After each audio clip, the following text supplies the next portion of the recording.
आजच्या या टॅलीच्या सेक्शनमध्ये आपण इथं काही आपण आयटम्स दिलेले आहेत आणि इथं काही युनिट लिहिले आहेत, दिसत का? समजा या युनिटच्या पुढे मी असं केलं, डिलीट करतो इकडलं डेटा, इथं 20 लिहिलं समजा असं, के जी लिहिलं समजा असं, 15 के जी लिहिलं समजा असं, के जी लिहिलं, 10 के जी,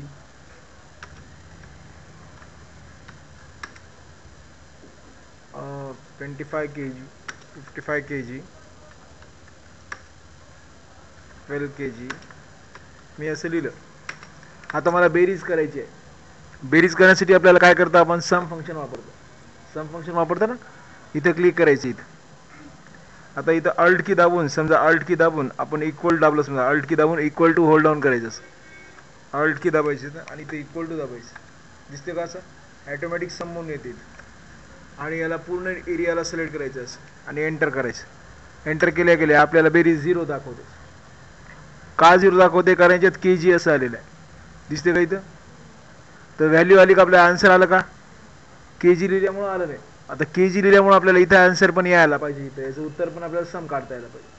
मग त्यासाठी आपण काय करायचं? आपण काय करायचं? या ठिकाणी पहिल्यांदा पूर्ण डेटाला सिलेक्ट करायचं असं. त्यासाठी आता कंट्रोल दाबायचं आणि F1 दाबायचं असं. F1 दाबायचं असं. काय दाबायचं? सगळं पूर्ण डेटा सिलेक्ट करायचा असा इथपर्यंतचा. Control F1 दाबायचं. इथं दिसते का? तर फॉर्मॅट सेल नावाचा हा असा विंडो आपल्याला ओपन झाला. इथं कस्टमर द्यायचं, इथं जनरलच्या पुढे काय स्पेस द्यायचं आणि ते शिफ्ट दाबून इन्व्हर्टेड कॉमा द्यायचं असं. आणि याच्यामध्ये के जी लिहायचं. काय लिहायचं? के जी लिहायचं. दिसते का? इथं इन्व्हर्टेड कॉमामध्ये लिहायचं आणि याला ओके करायचं. ओके केल्या केल्या आता आपण काय करायचं? हे सगळं डेटा कट केला समजा, किंवा आता कटही करू शकता. आता समजा डायरेक्ट आपण 10 लिहिलं तर ॲटोमॅटिक के जी येईल. 25 के जी, 33 के जी, काही लिहायला तुम्ही असं त्याच्यापुढे ॲटोमॅटिक के जी येईल.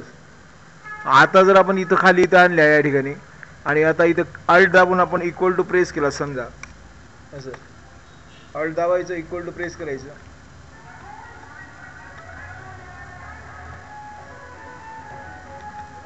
असं दाबायचं आणि एंटर करायचं. अल्ट दाबून इक्वल टू दाबायचं, एंटर करायचं. बघा ऑटोमॅटिक टोटली का.